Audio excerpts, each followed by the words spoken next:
दोस्तों आज इस मैप एनिमेशन वीडियो में हम छठी सदी ईसा पूर्व मतलब आज से लगभग 2500 वर्ष पहले के इतिहास में 16 महाजनपद के बारे में जानेंगे।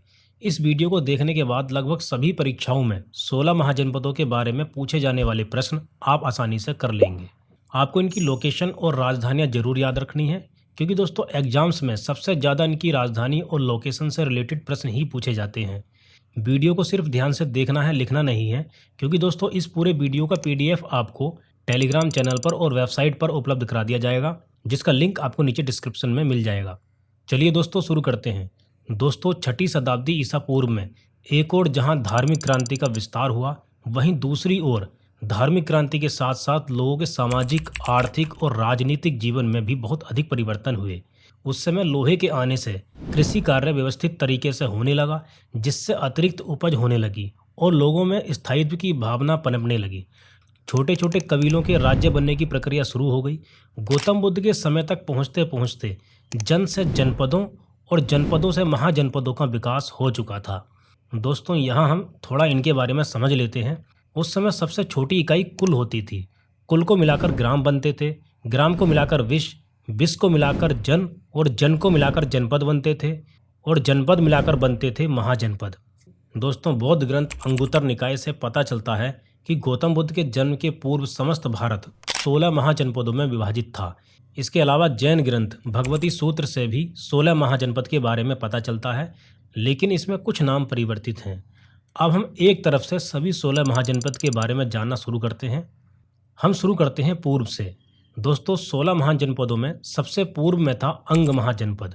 अब इसकी लोकेशन को देखें तो बिहार के वर्तमान भागलपुर और मुंगेर जिले इसी महाजनपद के अंतर्गत आते हैं।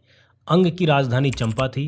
एग्जाम्स में यह भी पूछ लिया जाता है दोस्तों कि सबसे पूर्व में कौन सा महाजनपद था, तो सबसे पूर्व में यही अंग महाजनपद था।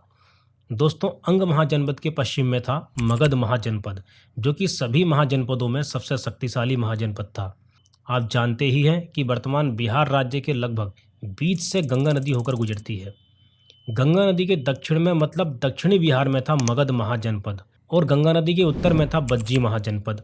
मगध महाजनपद की राजधानी गिरिव्रज या राजगृह थी। बौद्ध ग्रंथ के अनुसार मगध का प्रथम प्रतापी शासक बिंबिसार था। मगध साम्राज्य के हर्यक वंश के शासक उदयन ने गंगा नदी और सोन नदी के संगम पर एक किला बनाकर पाटलिपुत्र की स्थापना की थी और शासक उदयन ने ही मगध साम्राज्य की राजधानी राजगृह से पाटलिपुत्र परिवर्तित कर दी। पाटलिपुत्र को ही वर्तमान में पटना के नाम से जाना जाता है। दोस्तों यदि आपने गौतम बुद्ध या बौद्ध धर्म के बारे में पढ़ा होगा तो आपको पता होगा कि गौतम बुद्ध को बोध गया में ज्ञान प्राप्त हुआ था, तो बोध गया स्थान भी मगध साम्राज्य के अंतर्गत ही आता था। अब हम देखते हैं बज्जी महाजनपद को। दोस्तों बज्जी महाजनपद की राजधानी वैशाली थी। बज्जी को दुनिया का पहला गणतंत्र माना जाता है। बज्जी महाजनपद कई छोटे बड़े गणराज्यों का एक संघ था, जिनमें लिच्छवी सबसे प्रमुख और शक्तिशाली गणराज्य था। बज्जी महाजनपद की राजधानी वैशाली लिच्छवियों का भी मुख्य केंद्र था, मतलब लिच्छवियों की राजधानी भी वैशाली थी। दोस्तों आम्रपाली का नाम भी आपने सुना होगा। आम्रपाली का संबंध इसी वैशाली से था, जिसको अपनी सुंदरता और प्रतिभा के कारण नगर वधु बनना पड़ा था। बाद में आम्रपाली ने गौतम बुद्ध के उपदेशों को सुनकर बौद्ध धर्म अपना लिया था। इसके अलावा अगर आपने जैन धर्म के बारे में पढ़ा होगा तो आपको पता होगा कि महावीर स्वामी का जन्म भी वज्जी महाजनपद के इसी लिच्छवी में वैशाली के पास कुंड ग्राम में हुआ था। तो आपको यहाँ कंफ्यूज नहीं होना है, ध्यान रखना है कि लिच्छवी वज्जी महाजनपद का एक महत्वपूर्ण हिस्सा था। अपने माइंड में सभी की इमेज बनाकर रखनी है, जिससे कि ये हमें लंबे समय तक याद रहे। दोस्तों गौतम बुद्ध के समय में वज्जी महाजनपद और मगध के बीच कई संघर्ष हुए, जिनमें फाइनली मगध के शासक अजातशत्रु ने वज्जी महाजनपद को पराजित कर दिया था। बौद्ध ग्रंथ के अनुसार मगध का प्रथम प्रतापी शासक बिंबिसार था और बिंबिसार का लड़का यही अजातशत्रु था, जिसने वज्जी महाजनपद को जीता। वज्जी महाजनपद के पश्चिम में था मल्ल महाजनपद। दोस्तों 16 महाजनपदों में केवल वज्जी और मल्ल ऐसे महाजनपद थे जो कि गणराज्य थे, मतलब यहाँ निर्णय लेने की प्रक्रिया लोकतांत्रिक थी, जहाँ बहुमत के आधार पर फैसले किए जाते थे। मल्ल महाजनपद का क्षेत्र वर्तमान में उत्तर प्रदेश के उत्तर पूर्वी भाग और बिहार के पश्चिमी भाग में स्थित था। वर्तमान उत्तर प्रदेश के देवरिया जिले का क्षेत्र इसी के अंतर्गत आता था। मल्ल महाजनपद दो भागों में विभाजित था, पूर्वी मल्ल और पश्चिमी मल्ल। पूर्वी मल्ल की राजधानी कुशीनगर थी कुशीनगर को आप आज भी उत्तर प्रदेश में देख सकते हैं। जबकि पश्चिमी मल्ल की राजधानी पावा थी। पावा की पहचान आधुनिक उत्तर प्रदेश में पडरौना के स्थान से की जाती है। मल्ल महाजनपद उत्तर में हिमालय की तराई क्षेत्रों तक फैला हुआ था। पश्चिम और दक्षिण में मल्ल महाजनपद की सीमाएं कौशल, काशी और मगध महाजनपद के आसपास तक थीं। दोस्तों, कौशल महाजनपद के प्रमुख नगर श्रावस्ती, अयोध्या और साकेत थे। कौशल महाजनपद की राजधानी श्रावस्ती थी। काशी महाजनपद की राजधानी वाराणसी थी। यहाँ एक बात आपको याद रखनी है, आपको शायद पता भी होगा कि जैन धर्म के 23वें तीर्थंकर पार्श्वनाथ थे। इनका संबंध काशी महाजनपद से ही था। ये कभी कभी एग्जाम में पूछ लिया जाता है, इसलिए मैं आपको बता रहा हूँ। आगे देखते हैं। कौशल महाजनपद के शासक प्रसेनजीत थे, जो गौतम बुद्ध के समकालीन थे और इन्होंने कौशल महाजनपद को एक शक्तिशाली राज्य बनाया था। तो आपको याद रखना है कि प्रसेनजीत शासक का संबंध कौशल महाजनपद से था। महाजनपदों के आपसी संघर्ष को हम मगध साम्राज्य को पढ़ते समय देखेंगे। आगे देखते हैं। कौशल महाजनपद के पश्चिम में था पांचाल महाजनपद, जिसका विस्तार वर्तमान उत्तर प्रदेश के पश्चिमी और मध्य भाग में रुहेलखंड के बरेली, बदायूं और फर्रुखाबाद जिलों में था। आपको मैं इनकी लोकेशन वर्तमान के क्षेत्रों से रिलेट करके इसलिए बता रहा हूँ, जिससे कि आपको पता तो रहे कि ये सभी महाजनपद वर्तमान भारत में कहाँ थे और फिर आपको याद करने में भी आसानी रहेगी। पांचाल महाजनपद दो भागों में विभाजित था, उत्तरी पांचाल और दक्षिणी पांचाल। उत्तरी पांचाल उत्तर में हिमालय के तराई क्षेत्र से लेकर दक्षिण में गंगा नदी तक फैला हुआ था।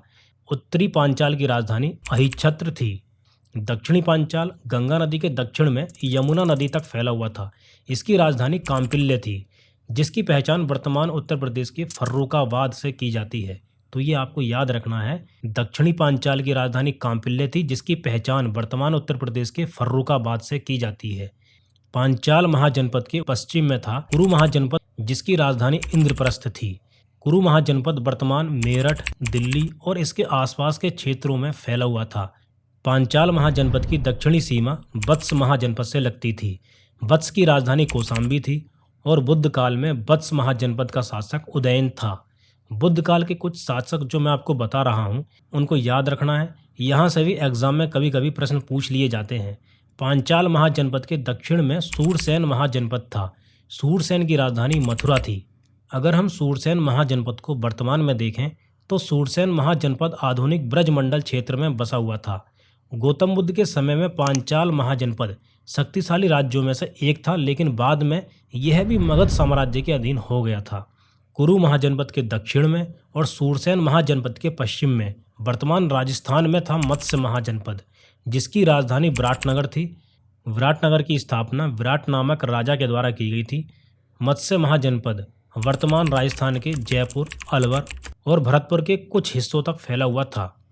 दोस्तों, इनके दक्षिण में था अवंती महाजनपद, जो वर्तमान मध्य प्रदेश के मालवा क्षेत्र में फैला हुआ था। अवंती दो भागों में विभाजित था। उत्तरी अवंती की राजधानी उज्जैनी थी, जबकि दक्षिणी अवंती की राजधानी माहिष्मती थी। गौतम बुद्ध के समय अवंती का राजा प्रद्योत था। ये नाम आपको याद रखना है। गौतम बुद्ध के समय में अवंती का राजा प्रद्योत था और मगध का राजा बिंबिसार था।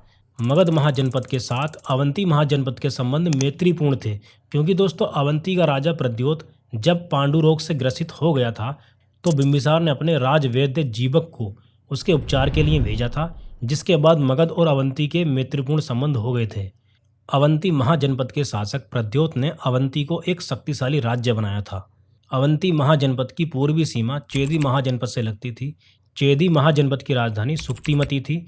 सुक्तिमती का नाम आपको सोत्थिवती भी देखने को मिल सकता है। ये चेदी महाजनपद वर्तमान बुंदेलखंड क्षेत्र के पूर्वी भाग और उसके आसपास के क्षेत्रों में फैला हुआ था। इसके बाद सभी महाजनपदों में सबसे दक्षिण में था अस्मक महाजनपद। अस्मक नाम के स्थान पर आपको अस्सक नाम भी लिखा हुआ देखने को मिल सकता है। अस्मक महाजनपद दक्षिण भारत का एकमात्र महाजनपद था। अस्मक वर्तमान में गोदावरी नदी के किनारे तेलंगाना और महाराष्ट्र के क्षेत्र में फैला हुआ था। इसकी राजधानी पोतना या पोटली थी।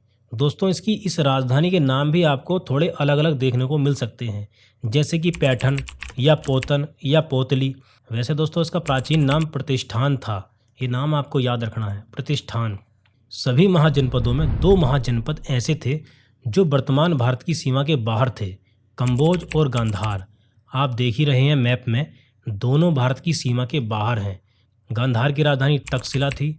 गांधार वर्तमान पाकिस्तान के पेशावर और रावलपिंडी जिलों में स्थित था।